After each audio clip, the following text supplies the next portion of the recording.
यही हौसला रहा तो मुश्किलों का हल भी निकलेगा। ज़मीं बंजर हुई तो क्या, वहीं से जल भी निकलेगा। मैं किरण अपने YouTube चैनल साहित्यिक सोचों में आप सभी का हार्दिक स्वागत करती हूँ।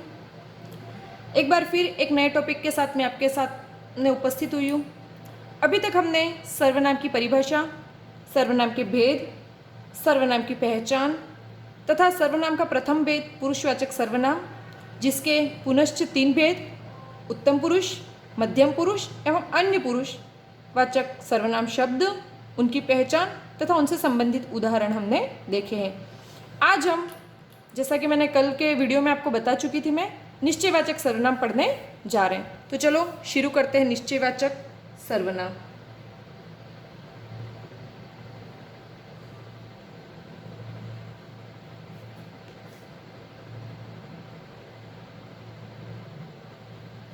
निश्चयवाचक सर्वनाम को ही संकेतवाचक सर्वनाम भी कहा जाता है।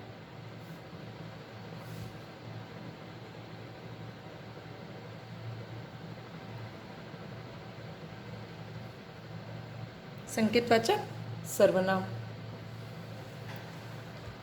इसकी परिभाषा लिख देते पहले। जिन सर्वनाम शब्दों से दूर या समीप के व्यक्तियों, वस्तुओं और घटनाओं का निश्चित बोध होता है, उन्हें निश्चयवाचक सर्वनाम कहते हैं। तो इसकी परिभाषा से हमको पता चल रहा है कि निश्चयवाचक सर्वनाम में 2 चीज़ें होती हैं, समीप और दूर। समीप की वस्तुएं, प्राणी, व्यक्तियों के लिए कौन कौन से सर्वनाम शब्द आते हैं तथा दूर की वस्तुओं, प्राणियों, व्यक्तियों के लिए कौन कौन से सर्वनाम शब्द आते हैं, इनको देखते हैं। समीप के लिए प्रयुक्त सर्वनाम शब्द है, एक वचन में इनका रूप होगा यह, वही बहुवचन में बदलते ही हो जाएगा इनका रूप ये। इस, इसे, इसका, इसकी, इसके इत्यादि जो शब्द आएंगे तो उनका बहुवचन रूप इन्हें, इनका, इनकी इत्यादि होंगे। वैसे ही दूर की वस्तुओं और प्राणियों के लिए प्रयुक्त सर्वनाम शब्द है, एक वचन में वह तथा यही बहुवचन में परिवर्तित होते ही हो जाएगा वे। अब यदि आपने कल का वीडियो देखा है तो अच्छी बात है, यदि नहीं देखा है तो ऊपर आई बटन पे क्लिक कीजिए, वहाँ से आपको पुराने सर्वनाम से संबंधित जो 2 वीडियो में बना चुकी हूँ वो आपको वहाँ से उपलब्ध हो जाएंगे। अगर आपने ध्यान दिया होगा तो वहाँ पर अन्य पुरुषवाचक सर्वनाम में आपको वह, यह, ये इत्यादि शब्द भी लिखवाए गए थे। तो अन्य पुरुष से तात्पर्य क्या होता है कि जो हमसे दूर है। कुछ किताबों में यह और ये शब्दों को भी, सर्वनाम शब्दों को भी अन्य पुरुषवाचक सर्वनाम शब्द में गिना जाता है, लेकिन नोट डाल के आप इस बात को लिख लीजिए तथा अच्छे से अपने जहन में इस चीज़ को उतार लीजिए, याद कर लीजिए कि यह या कहूँ ये सदैव निश्चयवाचक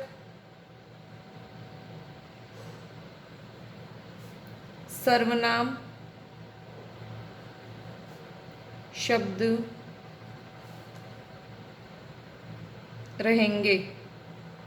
ठीक है, इनकी गणना यह और ये कि हमेशा निश्चयवाचक सर्वनाम शब्दों में होगी। लेकिन कभी कभी प्रश्न ऐसा पूछा जाए, मान लो आप कभी किसी कॉम्पिटिटिव एग्जाम में आपको प्रश्न पूछा जाए, यह सर्वनाम है, मतलब यह जो सर्वनाम है यह कौन से भेद का है, प्रश्नवाचक,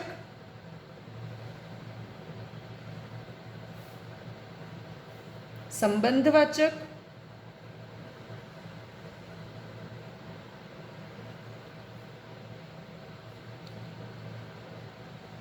अनिश्चयवाचक,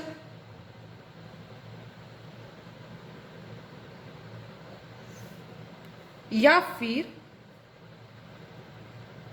अन्य पुरुषवाचक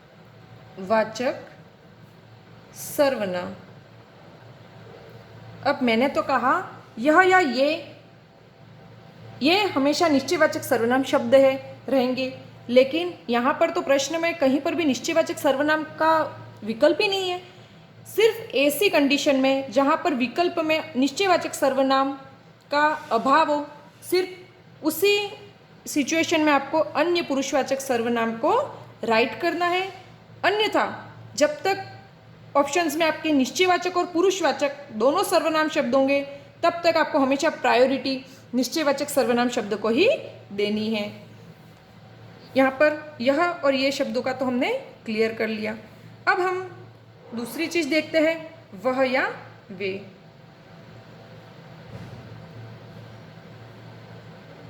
पुनश्च इनकी भी गणना हमने अन्य पुरुषवाचक सर्वनाम शब्दों के अंतर्गत भी यह और वह और वे को गिना था हमने। और जैसा कि यहाँ लिखा है, दूर की वस्तुओं के लिए भी हम प्रयोग करते हैं वह और वे शब्दों का। तो इनकी गणना निश्चयवाचक सर्वनाम शब्दों में भी होती है। अब इनकी पहचान कैसे की जाए, तो उसके लिए मैं कुछ उदाहरण लिख रही हूँ, जिससे स्पष्ट हो जाएगा कि कहाँ पर तो अन्य पुरुषवाचक सर्वनाम के रूप में वह का प्रयोग हुआ है और कहाँ पर निश्चयवाचक सर्वनाम के रूप में वह का प्रयोग हुआ है। तो चलो देखते हैं। मैंने यहाँ पर 3 वाक्य लिखे हैं। पहला वाक्य है वह आ रहा है, दूसरा है वह आ गया है और तीसरा वह आएगा। ठीक है, तो यहाँ पर तीनों वाक्यों में जैसे कि आप देख सकते हो वह और वह है, लेकिन ये वह कहाँ पर तो अन्य पुरुषवाचक सर्वनाम का उदाहरण है और कहाँ पर निश्चयवाचक सर्वनाम का।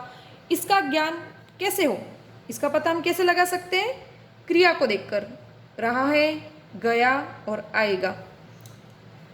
रहा है, वह आ रहा है, इससे पता चलता है कि यहाँ पर क्रिया वर्तमान काल में है।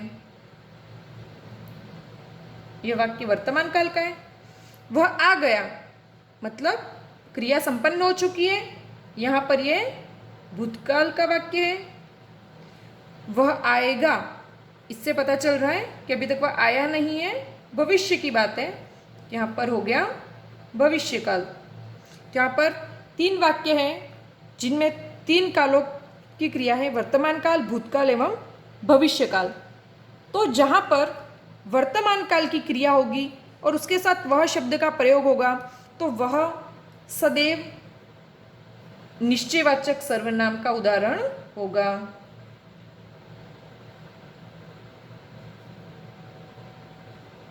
यहां पर जो ये वह है, वो वह किसका उदाहरण है? निश्चयवाचक सर्वनाम का।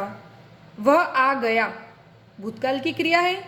भूतकाल की क्रिया के साथ प्रयुक्त वह शब्द हमेशा अन्य पुरुषवाचक सर्वनाम शब्द होगा।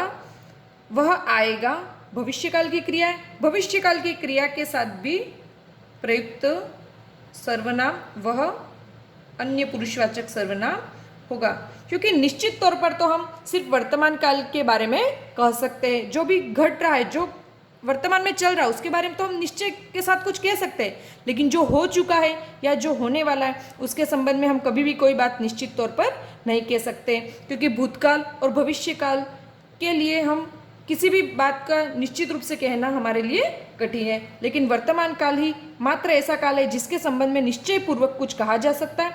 इसलिए सदैव याद रखें, वर्तमान काल जो हम वर्तमान में जी रहे उसके बारे में निश्चित तौर पर कहा जा सकता है। इसलिए वर्तमान काल के साथ प्रयुक्त वह सदैव निश्चयवाचक सर्वनाम का सर्वनाम होगा। बाकी भूतकाल एवं भविष्यकाल की क्रियाओं के साथ जब वह शब्द प्रयुक्त होता है तो वह अन्य पुरुषवाचक सर्वनाम शब्द होगा। इसको हम नोट डाउन कर लेते हैं, नोट में लिख भी देते हैं। वह अथवा वे सर्वनाम शब्द जब वर्तमान काल की क्रिया के साथ प्रयुक्त होगा तो वह सदैव निश्चयवाचक सर्वनाम शब्द होगा, किंतु क्रिया यदि भूतकाल या भविष्यकाल में होगी तो वह अन्य पुरुषवाचक सर्वनाम शब्द होगा। तो हमें विकल्पों तथा क्रिया के रूप या उनके काल को देख करके ही कौन सा सर्वनाम है इसका पता चल सकता है। कुछ उदाहरण देख लेते हैं। मैंने यहाँ 3 वाक्य लिखे हैं। उत्तर विकल्पों के आधार पर निश्चित होंगे। तो पहला वाक्य देखते हैं, ये मेरे भाई बहन हैं। वाक्य में सर्वनाम है, पहला सर्वनाम शब्द है ये, इसको वाक्य में रेखांकित किया होगा और पूछा गया होगा कि ये जो शब्द है वो कौन सा सर्वनाम का रूप है, निजवाचक, निश्चयवाचक, अनिश्चयवाचक या प्रश्नवाचक।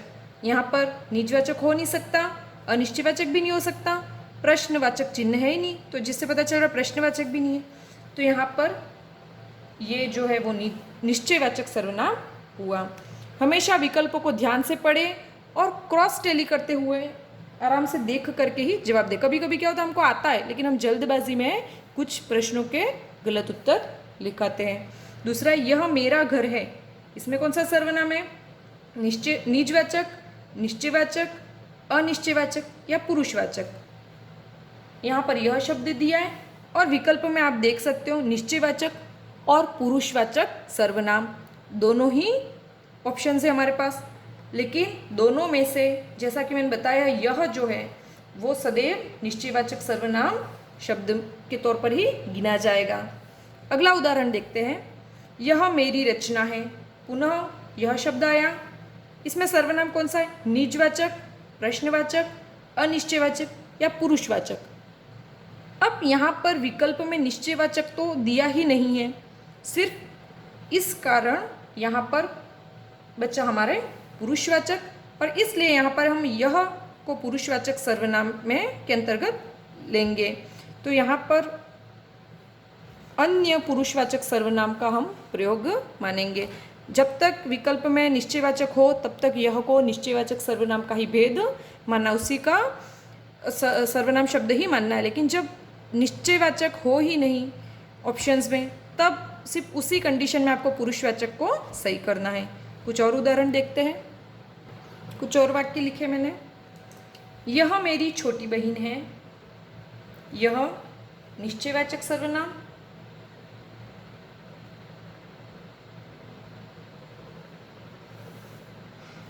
यह मेरा पर्स है, वह तुम्हारा, यह समीप के अर्थ में, वह दूरी के अर्थ में, दोनों में ही निश्चयवाचक सर्वनाम। यह नहीं, वह खाऊंगा, यह और वह। वे लोग कल ही गए हैं, वे लोग कल ही गए हैं, ठीक है। गए हैं मतलब वो जा चुके हैं। और जैसा कि मैंने आपको बताया, वह या वे शब्द आए और जब भूत या भविष्यकाल की क्रिया होगी तब वो अन्य पुरुषवाचक सर्वनाम शब्दों के रूप होंगे। तो वे लोग कल ही गए मतलब वो जा चुके हैं, यहाँ पर क्रिया भूतकाल की है, इसलिए यहाँ पर वे शब्द जो होगा वो अन्य पुरुषवाचक सर्वनाम होगा। वे सब ऊपर रहते हैं, यहाँ पर ये जो वे है वो निश्चयवाचक सर्वनाम शब्द होगा। ये सभी मेरे खेत हैं, ये पुनश्च निश्चयवाचक सर्वनाम शब्द। कुछ और उदाहरण देख लेते हैं हम। जैसे कि मैं कहूँ, वह कौन है, और इसके विकल्प में दूँ आपको पुरुषवाचक सर्वनाम, निजवाचक सर्वनाम, प्रश्नवाचक सर्वनाम या फिर संबंधवाचक सर्वनाम। वह कौन है अपने पुरुषवाचक सर्वनाम शब्द दिया है और निजवाचक, प्रश्नवाचक और संबंधवाचक। अब यहाँ पर दो सर्वनाम हो सकते हैं, वह और कौन। कौन का उत्तर हम किसी व्यक्ति विशेष के नाम के रूप में दे सकते हैं, जैसे वह राम है या वह श्याम है। क्रिया यहाँ पर है में है मतलब वर्तमान काल है, और जैसा कि मैंने बताया वह शब्द हो और क्रिया वर्तमान काल में होगी तो हमेशा वहाँ पर निश्चयवाचक सर्वनाम होगा। लेकिन यहाँ पर विकल्पों में कहीं पर भी निश्चयवाचक सर्वनाम का प्रयोग तो हुआ ही नहीं, दिया ही नहीं है। तो इस कंडीशन में हम कौन को मुख्य मानते हुए यहाँ पर प्रश्नवाचक सर्वनाम को सही करेंगे। दूसरा देखते हम, वह कौन था और विकल्प दिए हो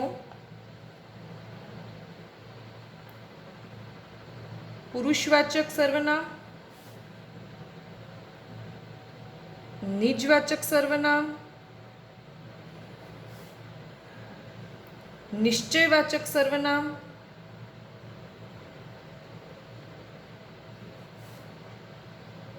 या फिर संबंधवाचक सर्वनाम। यहाँ पर पुरुषवाचक भी है और विकल्प में निश्चयवाचक भी है, लेकिन वह शब्द के साथ क्रिया भूतकाल की है, इसलिए विकल्पों में से सबसे सही होगा पुरुषवाचक सर्वनाम, क्योंकि भूतकाल के साथ आने वाला वह शब्द निश्चयवाचक का ना होकर के पुरुषवाचक सर्वनाम का उदाहरण होगा। इस प्रकार आज हमने निश्चयवाचक सर्वनाम शब्दों को देखा, उनके कुछ उदाहरण थे, जिससे मेरे हिसाब से आपको स्पष्ट हो चुका होगा कि यह और ये सदैव निश्चयवाचक सर्वनाम शब्द होंगे, क्योंकि अन्य पुरुष में किसी थर्ड पर्सन की बात की जाती है जो वार्तालाप के दौरान समक्ष नहीं उपस्थित होता है, वो कहीं और होता है।